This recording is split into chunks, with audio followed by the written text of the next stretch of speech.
How's it going, everyone? It's Gavin from Balls to You, and this is a real special treat, not only for me, but for you guys. So, as you're probably aware, we are in the venomous department of LSR. So that's Lone Star Reptiles Venomous, and not many people have seen this room where Earl keeps his venomous stuff for good reasons. I've been on to Earl to sort of try and get him to show us his venomous, because for me, I'm really interested, and I think you guys will be really interested too. Earl, tell us a little bit about your venomous collection. What is it you mainly specialise in? So we mainly specialize in rattlesnakes. The rattlesnakes are probably my biggest love. We also have beaded lizards, Gila monsters, stuff like that. Cool. But the rattlesnakes, our goal is to collect every single rattlesnake in the world, have them in one facility. That's never been done before. Yeah. And we want to call it something like the Rattlesnake Museum. Yeah. Where people can come in and see every single snake in the world. Okay. Let's talk about the venom very quickly. What's the venom consist of? Well, some of them are hemotoxin, some of them are neurotoxin, and then some of them have both. Yeah. So we do have one that has both. We're working on getting the second one. Those are the two deadliest rattlesnakes in the world. One of them being the tiger rattlesnake, and we'll take a look at it here in a little bit. Sure. And then the other one being the Mojave rattlesnake. Okay. And just for our viewers at home who may not sort of understand where the rattlesnakes are found, give us some sort of idea of where your collection would be found. From all over the country. I mean, we've got some from California, some from Nevada. Yeah. We've got them from Arizona, Texas.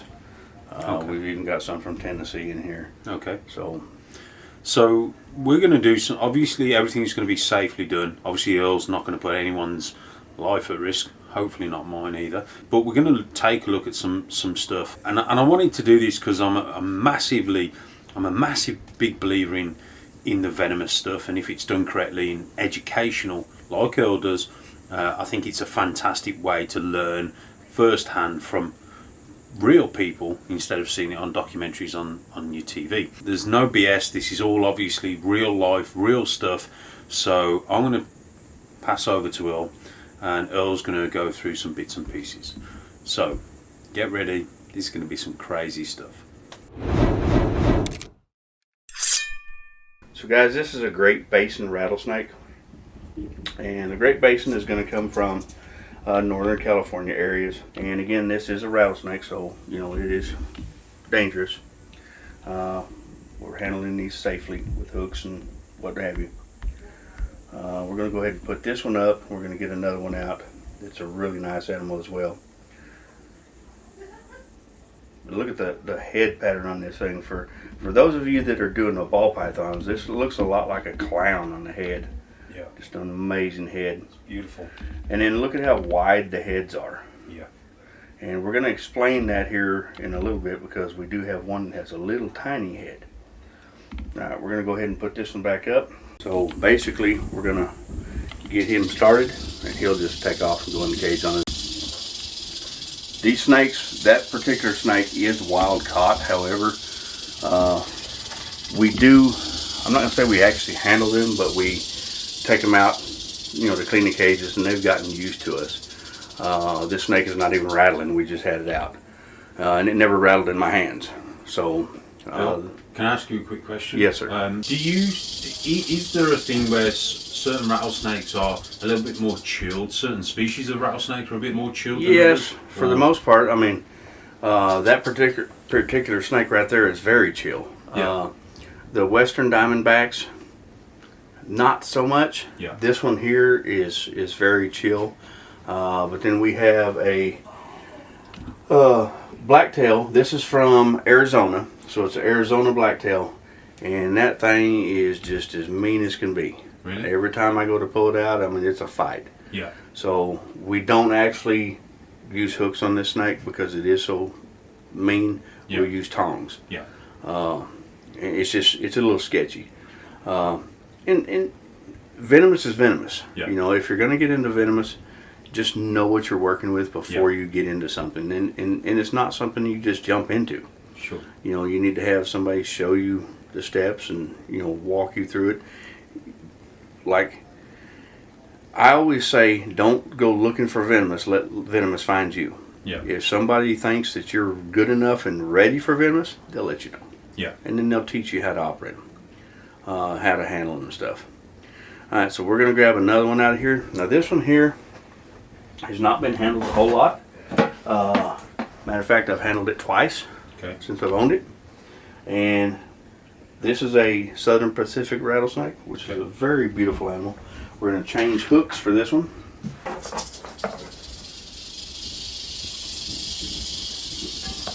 Okay, so guys, this is the Southern Pacific.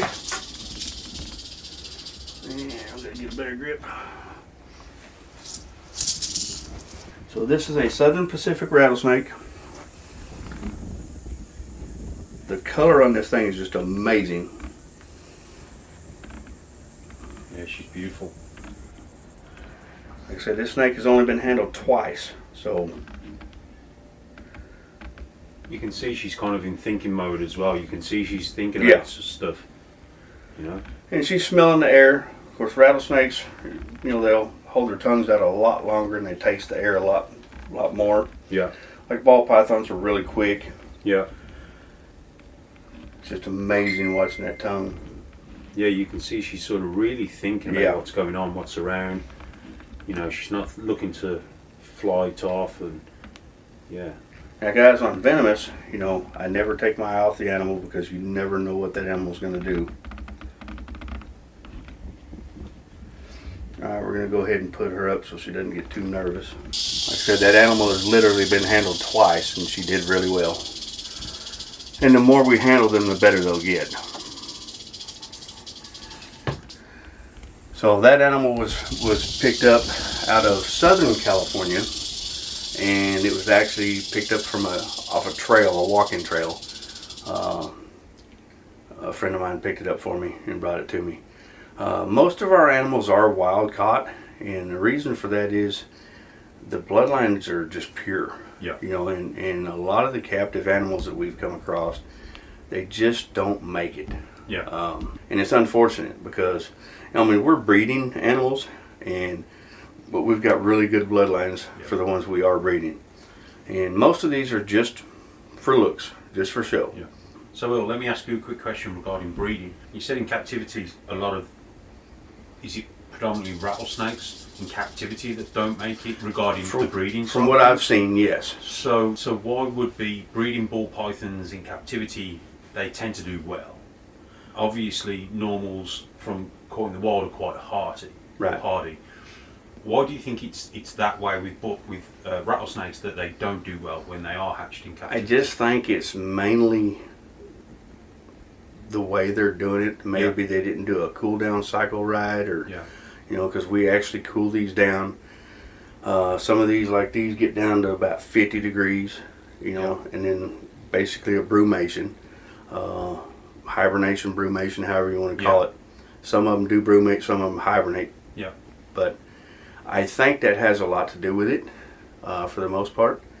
But you know, we had success with these, you know, 2 years ago, and it was awesome. These are the banded rattlesnakes. So this is a Texas banded, and from what I had understood, the people that had them before me, they couldn't breed them. It took me 3 years to figure it out. And I think that has a lot to do with it, is people don't understand the species. Yeah. And just like the ball pythons, when we first got them over here, we didn't understand them. Yeah. And we lost a lot of them. Yeah. We lost a lot of eggs. We lost a lot of babies. You know, look at the Scaleless project. It's kind of the same thing. We didn't know how to keep them. We lost a few early on. Now we understand them. We're doing great with them. Yeah. So I think it's a lot to do with that. In venomous, there's a lot of unknowns with them still. Sure. You know, we're getting a lot more bigger, you know, captive, you know, collections now, and so you're starting to see a lot more captive babies that are doing well. Cool. We've got one here. It's a prairie rattlesnake. We'll show it here in a minute. If he's kind of in shit, I think, but he was actually assist fed for 1.5 years, and so that means you have to actually put something in its mouth every week for 1.5 years before it took food on its own. We don't know if that's part of the caramel albinism or if that's something to do with that snake. We've got another one that ate just fine. Mm-hmm. So there's still a lot of unknowns with a lot of these, and, Sure. and we're starting to get morphs in these, just Yeah. like the ball pythons. And so that's what makes it really interesting for me. Yeah, because haven't they found, or didn't they produce a scaleless rattlesnake? Yeah. So there's scaleless diamondbacks, Yeah. westerns, and there is a pied western diamondback. I thought There is lavender albinos. We have the regular albinos, purple albinos, caramel albino.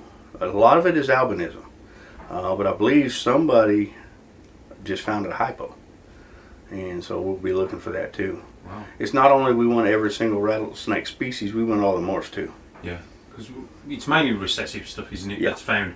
You know, we're lucky with ball pythons that we got incomplete dominance and dominance. So with a lot of species, it's mainly recessives, which is what we find in humans. Right. There's albinoism in pied. humans. There's pied in humans. Yeah, yeah. There's xanthic in humans. Okay. Yeah. So I'm going to show one right now. We're not going to actually take it out, but we are going to move him a little bit. Because this is a really, really cool snake, and this one actually just shed, so he's looking his best. But we will just film inside here, and you can come up and get a good close-up. All right, so this snake here is an Arizona black rattlesnake, and it is not black. So the color on this animal is just amazing. All right, but as amazing as it is, it's not going to stay those colors. This snake is going to turn jet black over time. And it's just an amazing transformation. It'll change colors 2 or 3 times in its life. And at the final stage, it'll be jet black with gold outline around all that pattern. So that is called a Arizona black, and this is a baby.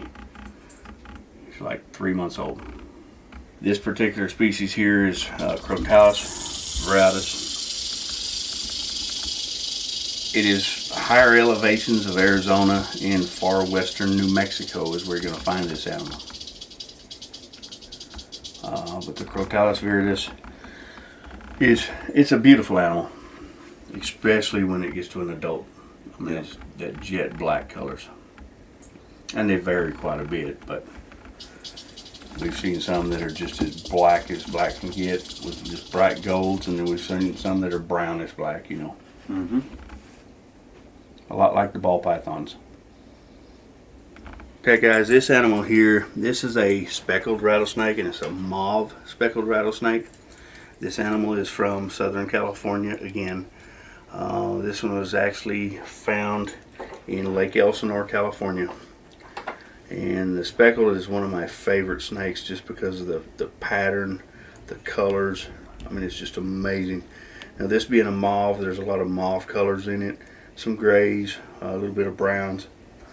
They also have a white phase, a blue phase, a purple phase, and then there's actually basically a silver phase. So just like the rest of them, we want them all. But this was an amazing find. This one we just actually incorporated into our collection about 3 weeks ago. So just an awesome animal. Well, what's the sort of dietary needs on these sort of animals? Obviously, I know you said about the ASFs. I know about the benefits regarding the ball pythons and the ASFs. What's your feelings on that? Well, so first off, I think the ASF is a lot better nutritional value for all of our animals. Yeah. And that's just my feelings. That's what we do here. Yeah. But the reason why we're trying to get all these onto ASFs is because we breed ASF only in our facility. So if we can get every animal over to ASF, it's just going to be a lot easier for us. Yeah. Now, there's certain animals we have to bring in squirrels for, or kangaroo rats, or whatever we may need. Mm-hmm. And some snakes actually eat, lizards, frogs. Yeah. So there's going to be times where we have to bring stuff like that in. But yeah, if we can get them all on the ASF, it just makes it a whole lot easier when it comes to feeding day. We're not having to go hunt stuff down, and Sure. like kangaroo rats, we have to bring them in from somewhere else, out of state. Yeah. And pretty much the only way we're getting them is frozen thawed. Yeah. And I personally don't like feeding frozen thawed. You know, Yeah. these snakes didn't kill frozen thawed in the wild. Yeah. And it's just, you know, I like to keep that hunt in them. Yeah. But So obviously these are, rattlesnakes are ambush predators, yes, and they'll use their venom to obviously disable their prey. we can always tell when they don't want to eat, because when they strike at it, that rat will run around forever. Okay. So that means it was a dry bite. They're just trying to scare it off. Yeah. Because a lot of times they won't kill it. If they're not going to eat it, typically they don't kill it. Yeah. We've got a couple in here that'll kill it and just leave it laying. Okay guys, so this is a tiger rattlesnake. So this one actually has both venoms, the hemotoxin and the neurotoxin. And which makes this one of the deadliest rattlesnakes in the world, if not the deadliest. It's kind of in a tie with the Mojave rattlesnake. But it gets its name from the tiger stripes. It's a beautiful animal. It's nice peachy colors with some really nice gray bands. But what I was telling you earlier about the heads being so broad, this is the smallest head on any rattlesnake. It's a little itty bitty head, in comparison to its body. Don't let that fool you. She packs a punch. She eats just like the rest of them. She eats larger meals. But yeah, that little bitty head can fool you because she packs one heck of a punch.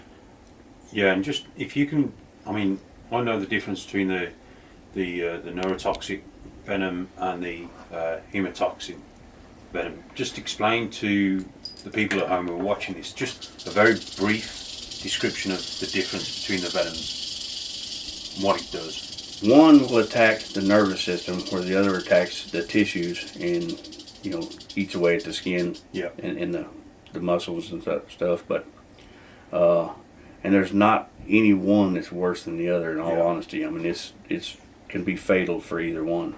But when you have both, it's very fatal, because now you're eating away at your muscle tissues as well as your nervous system at the same time. Yeah. So in the United States, an average bite from a Atrox, which is a Western Diamondback,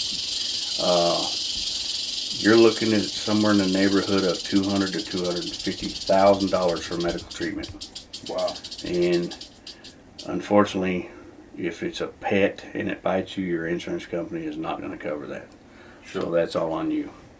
If you get bit in the wild and you have health insurance, that's a different story. But and that's a lot of what people don't understand. Keeping venomous is you're responsible for the bite. Yeah.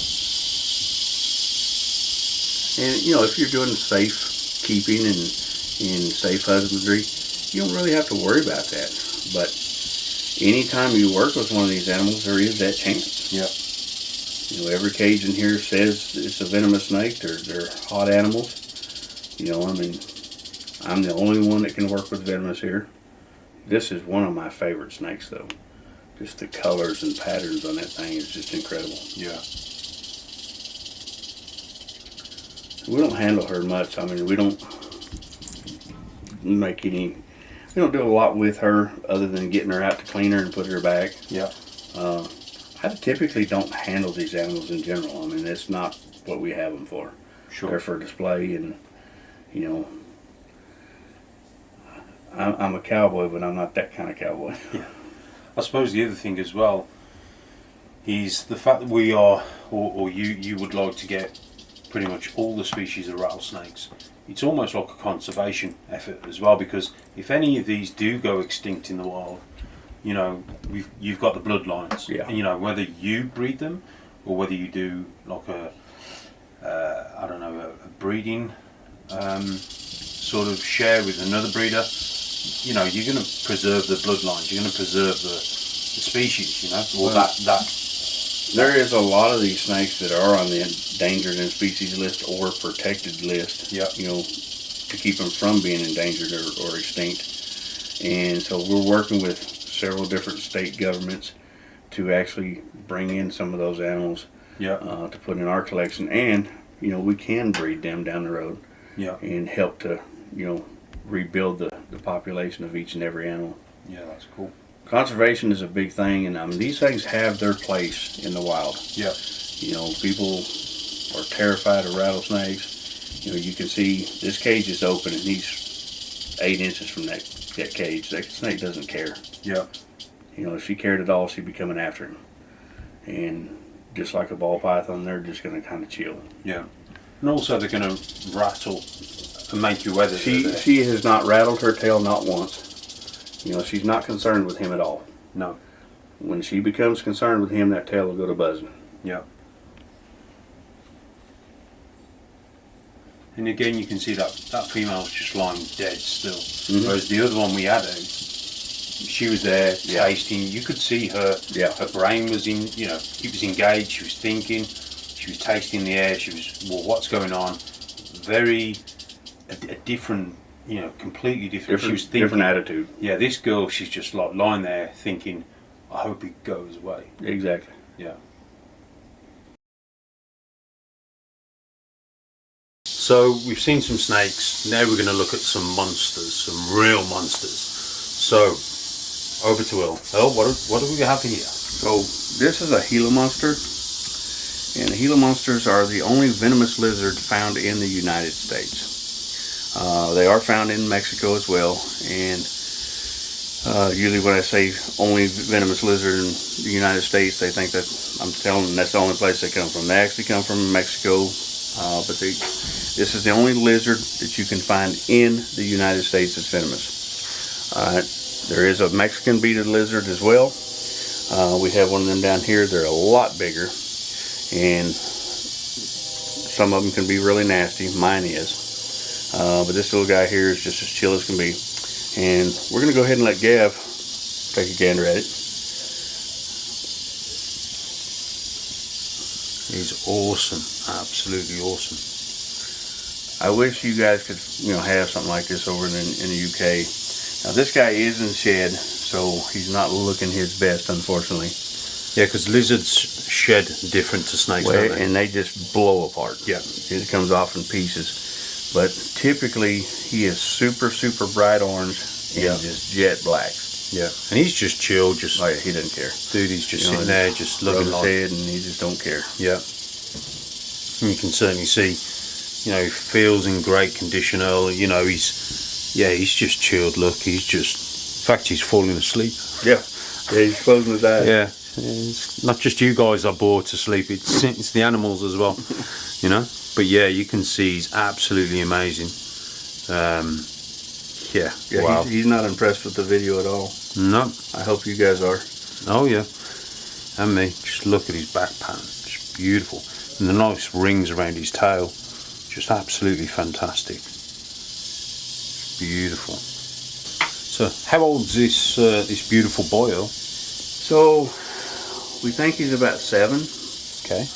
The people I bought him from weren't exactly sure, but I've had him 3 years, and they guesstimated him to be about 4 when I got him. So I have a mate for him in the other room right now. She is 6. We do know she's 6 years old, and he will be breeding her this year. And what sort of age do they breed, Earl?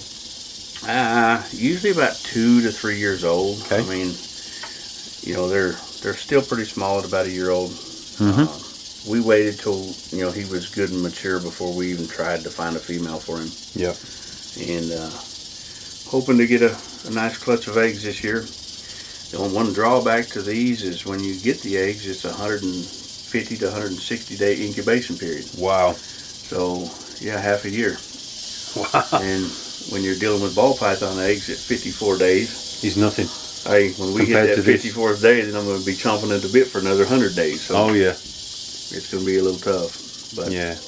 And these eggs have to be, 100% humidity, but stay completely dry during incubation too. So there's a lot of lessons to learn. We've never done these before. This is our first year doing them, so it's going to be really cool doing this. Yeah, I just can't believe how chilled he is. He's just absolutely awesome. This animal's been held by so many people. It's unreal. We have these groups, get-togethers at our place every 6 months, and he comes out for every one of them. He's just an amazing animal. And for me, this is an animal like this is really good for educational purposes. Yes. Because we get to see and admire them on a hands-on type thing. And there's nothing like holding an animal that's as chilled as this, that you know is potentially, you know, a venomous animal, let's say. Not that I'd recommend anyone else going out and doing this, but you know, for me now, I have such an admiration and a respect for these, just because I'm holding them, right? You know? So educational wise, it's such a fantastic tool to show people and to educate, definitely. Again, this bite is not fatal unless you just happen to be allergic to it. Yep. But it's going to be a bite that you're going to remember the rest of your life. I can tell you that. You know, you're going to swell up really bad, and chances are most of your arm is going to turn black, and it's not. So they don't have fangs like, say, a rattlesnake. These jaws, that's all muscle. Yeah. And so when they bite down on you, they're going to dig into that skin really, really hard. So they secrete the venom from the back of their jaw. Yeah. And so they'll let go, and it feels like you're, you know, safe, and then they'll hit you again. And when they hit you that second time, they're pumping that venom into where they bit you the first time. So they have rows of teeth. Yep. You can see the size of these jowls on here. Oh, yeah. They're just huge. That's all venom glands. Wow. You can see, look, he's proper chilled. He's like, dude, I'm ready for my bed. Put me back to bed. Yeah, just absolutely amazing, Al. Absolutely amazing. Okay, guys, that's it from the LSR Venomous Room. I hope you've enjoyed it. A little bit different. There is no way I could have come here to the Arlington show and come to this fantastic state of Texas without seeing the Lone Star Venomous Room. Earl's been an absolute star with letting us be here and letting us film. So guys, do me a favour, drop me a comment in the comment box below. What do you guys think of Venomous? Would you like to keep Venomous? Would you keep Venomous? Is it something you're into? Do you want to watch it from afar? Or is it something that you'd probably like to get into yourself? Also, please leave a comment if you think Earl should show a bit more Venomous on his channel, because I believe it's something that's really fascinating. Earl's a fantastic teacher, and I think Earl should do it. So please let us know. He has been trying to get me to do these Venomous videos for like 3 years. Oh yeah. Oh yeah. So guys, thanks for watching. Earl, thanks again. Absolutely. As always.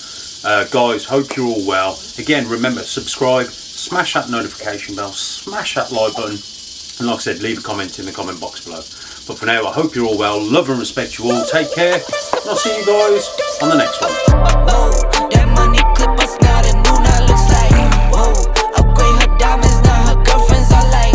Whoa, whoa, whoa, whoa, whoa, whoa. I hit record it, drop, you can't ignore it. I'm transforming.